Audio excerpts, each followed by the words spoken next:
මිත්‍රවරුනි, මාලිමාවේ කොළඹ දිස්ත්‍රික්කයෙන් පාර්ලිමේන්තු මන්ත්‍රී ලක්ෂ්මන් නිපුණාරච්චි ගැන බොහෝ දෙනා දන්නවා ඇති. ඔහුට බොහෝ අත්දැකීමක් තියෙන වසර 30කට වැඩි දේශපාලන අත්දැකීමක් තියෙන මාලිමාවේ ඊට ඉස්සෙල්ලා ජීවිපීකින් ඡන්දය ඉල්ලපු මන්ත්‍රීවරයෙක්. ඔහු පෙරේදා කියනවා මේ පුංචි ඡන්දය අපිට වඩා වාසි තියෙන විපක්ෂයට කියලා. මෙවර පුංචි ඡන්දය මේ පවත්වන හෙට අනිද්දාට පවත්වන්නට නියමිත වෙලා තියෙන පුංචි ඡන්දය වැඩිපුර වාසිය තියෙන විපක්ෂයට කියලා ඔහු කියනවා. ඒ වගේම ඔහු කියනවා මේ මැතිවරණයේදී අනිවාර්යයෙන්ම 70%කට වැඩි ප්‍රතිශතයක් ප්‍රමාණයක් ගත්තත් ඒක ප්‍රමාණවත් නැහැ කියලාත් ඔහු කියනවා. මේ මාලිමාවේ පාර්ලිමේන්තු මන්ත්‍රී එක වතාවක් නෙමේ 2004 ඔහු පාර්ලිමේන්තු නියෝජනය කරා 2010 දක්වා කොළඹ දිස්ත්‍රික්කයේ පිළිඳල කැස්බෑව ඔහු නියෝජනය කළේ. ඔහු ගැන සමහරලාට මේ අලුතෙන් මේ මාලිමාවට එකතු වෙච්ච අය සහ මේ අය දන්නේ නැතුව ඇති මේ තරුණ පරම්පරාව. නමුත් ඔහු ඉතිහාසයක් තියෙන දේශපාලඥයෙක්, පරණ ජේවීපී සමාජිකයෙක්. ඔහු කියනවා ඒ වගේම මේ මැතිවරණ ක්‍රමය හදලා තියෙන්නේ ආණ්ඩුවට නෙමෙයි, පක්ෂව නෙමෙයි, විපක්ෂයට පක්ෂපාතී විදිහට තමයි මේ මැතිවරණ ක්‍රමය හදලා තියෙන්නේ. අන්න ඒකින්ද අපිත් විපක්ෂ ඉන්න කාලේ අපිට ඒක වාසියක් ආවා. නමුත් මේ ඉදිරි මැතිවරණය මදක් අවාසි සහගත තත්ත්වයක් තියෙනවා කියලා ඔහු කියයි. ඒ වගේම ඔහු කියනවා ඔහුගේ මේ කාරණේ යට තියෙන කාරණේ තමයි මේ වෙනකොට මාලිමාවේ සිටින ප්‍රධාන චරිත ටිකටත් දැන් සෙමෙන් පැහැදිලි වෙනවා. ඔවුන්ගේ කඩාවැටීමක් මාලිමාව වෙනුවෙන් මෙච්චර කාලයක් කැපවෙච්ච ජනාධිපතිවරණයේදී මහා මැතිවරණයේදී ඡන්දෙ දීපු රැල්ලෙන් එක්තරා පිරිසක් සෙමෙන් ඔවුන් අත්තරමින් යන බව. ඔවුන්ට දැන් පැහැදිලි වෙනවා ඔවුන් ගම් මට්ටමින් නැවත යනකොට. සමහර අය හිතන්නට පුළුවන් මේක කොහොමද එහෙම කියන්නේ, ජනාධිපතිත් අපේ පාර්ලිමේන්තුවේ 3/2 අපි මේක ගන්නවාමයි. ඔය ඒක ඇත්ත. නමුත් මේ മന്ത്രിවරයාගේ කටින් මේ වචන ටික එළියට පැන්නේ නිකන් නෙමෙයි කියලා කාටත් තේරෙන කතාවක්. අපි අපේ හිතට එකඟව අපි අකමැත්තෙන් වුණත් අපි පරදිනවට අකමැති නිසා මාලිමාවට සපෝට් කරන, මාලිමාවේ මේ ඔවුන්ව දිනවන්නට සහ ඔවුන් වෙනුවෙන්ම ඉන්න අය අකමැති වෙන්නට පුළුවන් එහෙම හිතන්නට. එක മന്ത്രിවරයෙක් විතරක් නෙමෙයි. මොන් කීප දෙනෙක් මේ ගැන තොරතුරු ඉඟි කරලා තිබුණා.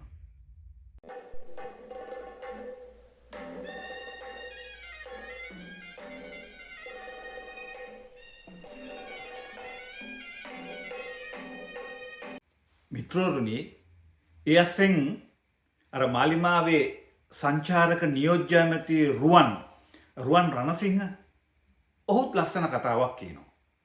මේ කතා සියල්ල එකින් එක බද්ධයි.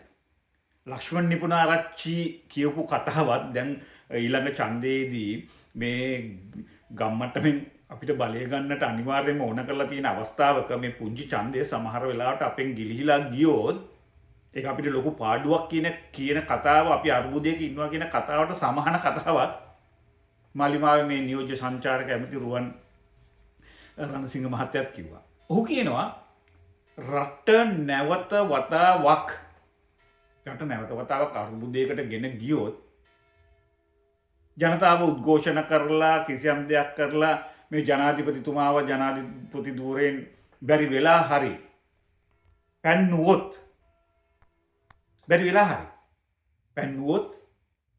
පාර්ලිමේන්තුවේ බලය තියන්නේ මාලිමාවට අලුත් වෙනත් ජනාධිපතික් පත් කිරීමේ වගකීමක් තියෙන අපිට. ඒකින්ද ඔයගොල්ලෝ කලබලට වෙන්න එපා කියලා ඔහු කියනවා. ඒ කියන්නේ ඔහු නොකියා කියනවා යම් කිසි දෙයක් අභ්‍යන්තරයේ මාලිමාව ඇතුලේ මේ පාර්ලිමේන්තුවේ ඇතුලේ මේ දේශපාලන භූමියේ උඩින් නොපෙනෙන නමුත් දේශපාලන සුළි සුළඟක් කුණාටුවක් මාලිමාව ඇතුලේ පක්ෂය තුල සිද්ධ වෙනවා කියන එක. ඒකට තවත් හොඳ ඉංගියක් මේක. නිපුණාරච්චි ලක්ෂ්මන් නිපුණාරච්චි අරම අපිට ඊළඟ ඡන්දයේදී වැඩි ප්‍රතිශතයක් ගන්නට ඕන. එහෙම නැති වුණොත් අපිට බලය අමාරු වෙනවා. ඒ වගේම මෙතන මේ රුවන් රණසිංහ සංචාරක නියෝජ්‍ය ඇමතිවරයා මෙහෙම කියනකොට ජනාධිපතිවරයාව බැරි වෙලා හරි අර්බුදයක් ඇවිල්ලා ජනාධිපති අනුර කුමාර දිසානායක යන්නට සිද්ධ වුණොත් අලුත් ජනාධිපති පත් කිරීමත් අපි තමයි කරන්න කියන කතාවක් නිකන් කියන්න බැහැනේ. ඕවා නිකන් කටින් පිට වෙන්නේ නැහැනේ. ඒ වගේම මේ නියෝජ්‍ය ඇමතිවරයා කියනවා සමහරු හිතාගෙන ඉන්නවා ඉස්සරහට නැවතත් අර්බුදයක් ඇති වෙනවා. ආර්ථික අර්බුදයක් ඇති වෙනවා. තෙල් පෝලිං එයි, ගෑස් පෝලිං එයි, ආහාර ප්‍රශ්න ඇති වෙයි, බෙහෙත් ප්‍රශ්න ඇති වෙයි, ලයිට් නැති වෙයි. රටේ ආර්ථික අර්බුදයක් නොවැම්බර් දෙසැම්බර් වල එනවා කියලා මේ වෙනකොට රට තුල සෙමෙන් මතයක් ගොඩනගමින් තියෙනවා. ඔහු කියන්නේ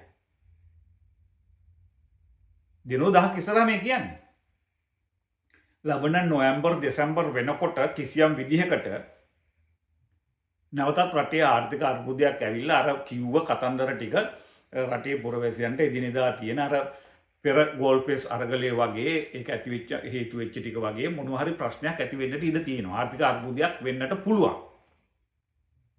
එහෙම තමයි හිතන් ඉන්නේ. එහෙම හිතලා ඒ වගේ මේ හිතන අය නැවතත් කල්පනා කරනවා රටේ ආර්ථික අර්බුදයක් ඇති වුණොත් පෙරසේ ගෝඨාභයගේ කාලයේසේ තෙල් නැති වුණොත්, පෙට්‍රල් නැති වුණොත්, ගෑස් නැති වුණොත්, ලයිට් නැති වුණොත්, බෙහෙත් නැති වුණොත්, ඩොලර් නැති වුණොත් අන්න අපි රනිල්ව ගේනවා කියලා ලොකු හීනයක් මවාගෙන ඉන්නවා. මේ සංචාරක නියෝජ්‍ය සංචාරක ඇමති මේ රුවන් මේ රණසිංහ කියන්නේ. අනේ දෙයිනේ ඒක කීරවත් වෙන්නේ නැහැ. ආර්ථික අර්බුදයක් ඇති වෙන්නේ නැහැ. එයා කියන්නේ. නමුත් මිනිස්සු හිතන් ඉන්නවා. විපක්ෂය සහ අනිකුත් අය හිතන් ඉන්නවා. නොවැම්බර් දෙසැම්බර් වෙනකොට අර්බුදයක් එනවා. රනිල් ලොක්කා දේශපාලන මහදැන මුත්තා දේශපාලන උගතා බුද්ධිමතා එයා තමයි මේකට නැවත සුසුසු කියලා එයාට අපි දෙමු කියලා හිතන් ඉන්න කතාවක් මේ රට නැවතත් යනවා. ඒක වුන් කතා වෙනවා. නමුත් එහෙම දෙයක් සිද්ධ වෙන්නේ නැහැ. මේක විපක්ෂය සහ අනිකුත් මේ දේශපාලන පක්ෂ ඇතුළු ඔවුන්ගේ ඇම්බැත්තයන් හිතාගෙන කිරිකලේ ඔළුවේ තියාගෙන හිටියට අපිට ඒක ප්‍රශ්නයක් නෙමෙයි. එහෙම දෙයක් වෙන්නේ නැහැ කියලා මේ නියෝජ්‍ය සංචාරක ඇමති රුවන් රණසිංහ කියනවා. හැබැයි ඔහු නැවතත් කියනවා බැරි වෙලා හරි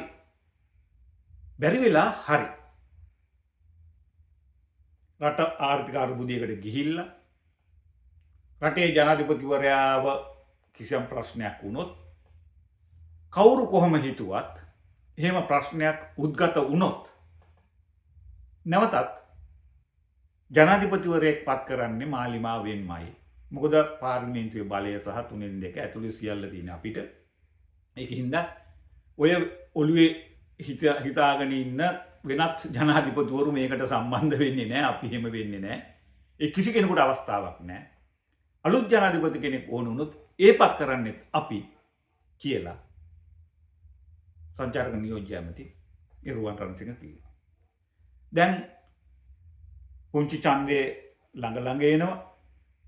මාලිමාවේ මන්ත්‍රීවරු ඒ රැස්සින් වලට ගිහිල්ලා ජනතාව හමුවේ ලක්ෂ්මන් නිපුණාරච්චි වගේ අත්දැකීම් ඇති විශිෂ්ට දේශපාලඥයෙක් කීපවතාවක් පාර්ලිමේන්තුවේ හිටපු අත්දැකීම් ඇති දේශපාලකයෙක් අර වගේ කතාවක් කියනවා නම් මේ පුංචි ඡන්දය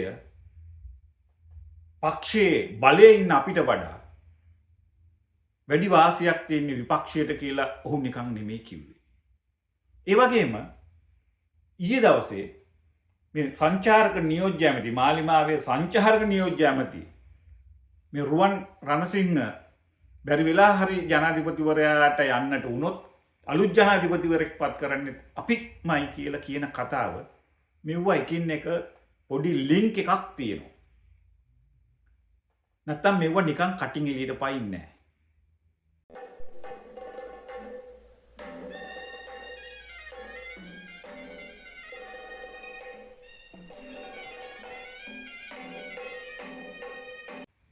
මිත්‍රවරුනි, ඇත්තරම අපි මෙවර මේ පුංචි ඡන්දය පිළිබඳ මදක් විමසිල්ලෙන් තීරණයක් ගන්නට ඕනේ. විමසිල්ලෙන් හොයලා බලලා සැබෑ තීරණයක් ගන්නට ඕනේ. මහා මැතිවරණයේදී අර රැල්ලට දුන්නා වගේ. ඒ කියන්නේ රාජපක්ෂවරුන්ට තිබ්බ අප්‍රසාදය, රනිල් වික්‍රමසිංහලට, සජිත් ප්‍රේමදාසලට ඒ තිබුණු විරෝධයේ හින්දා, රාජපක්ෂවරුන්ට තිබ්බ විරෝධයේ හින්දා වැඩිපුරම අවුරුදු 70 ගාණක් මේ රට පාලනය කරලා ඔවුන් විසින් කිසිදු අපේ රටේ දියුණුව සඳහා කිසි දෙයක් නොකරපු නිසා සහ සියලු වස්තුව දේපල මේ හිටපු පරණ පාලකයෝ කොල්ලකාපු හින්දා ඒ තිබ්බ තරහට වෛරයට මාලිමාවට ඡන්දෙ දීලා මාලිමාව මේ විදිහට දිනෙව් එක සමහර අය එහෙම දිනෙව් එක පාපයක් අපි කලේ වරදක් කියලා දැන් හිතන තත්ත්වයට පත් වෙලා තියෙනවා. අර රැල්ලට මුහුදු රැල්ලට පොල්ලෙලි පවා පොල්ගෙඩි නෙමෙයි හිස් පොල්ලෙලිත් ගහගෙන ආවා ඇවිල්ලා පාර්ලිමේන්තුවට ගොඩ වුණා දියවන්නාට ආවා කියලා කතාව සමහර අය කියන්නේ අන්න ඒකයි. ඇත්තට බැලුවොත් මේ වෙනකොට මාලිමාවේ යම් යම් බිඳ වැටීම් මිනිස්සුගේ අප්‍රසාදයක් කෙමෙන් මතුවෙමින් තියෙනවා. ඒ බව තොරතුරු තියෙනවා. අපි කවුරුත් දන්නවා ගිය පාර රනිල් වික්‍රමසිංහට පින් සිද්ධ වෙන්න තමයි කොහොට්ටුවේ අය ටික බේරුනේ. නැත්තම් මහින්දලා ඔය එල්ලලා ගහන්නේ. එහෙ මෙහෙ දුවලා රාජපක්ෂවරුන් හැංගිලා නැව්වල එහෙ මේ හැංගිලා උඩුගෝනේ හැංගිලා එහෙ ගිහිල්ලා මෙහෙ ගිහිල්ලා රිංගල කඳු උඩ පිට රටවල් වලට පැනලා යන්තම් බේරුණා රනිල්ට පින් සිද්ධ වෙන්නේ. ඒ අරගල කරුවන් සහ ජනතා විරෝධය, මහජන කැමැත්ත සහ මහජන අප්‍රසාදය මොවුන්ට වැඩිපුර තිබ්බ හින්දා යන්තම් රනිල්ට පින් සිද්ධ වෙන්නේ ගෙට ගිහිලා ගියේ. නැවතත් ඒ වගේ දේවල් මේ රටේ මතු නොවෙන්නට ඉඩ තියන්නට ඕන. කොකටත් වැඩි බලයක් එකම පක්ෂයකට දීමත් එක්තරා විදිහකට අහිත කරයි කියලා දේශපාලන ඉතිහාසයේ ලියවිලා තියෙනවා. ඔබත් මොහොතක් හිතලා බලන්න. මම අනුර චන්ද්‍රසේන.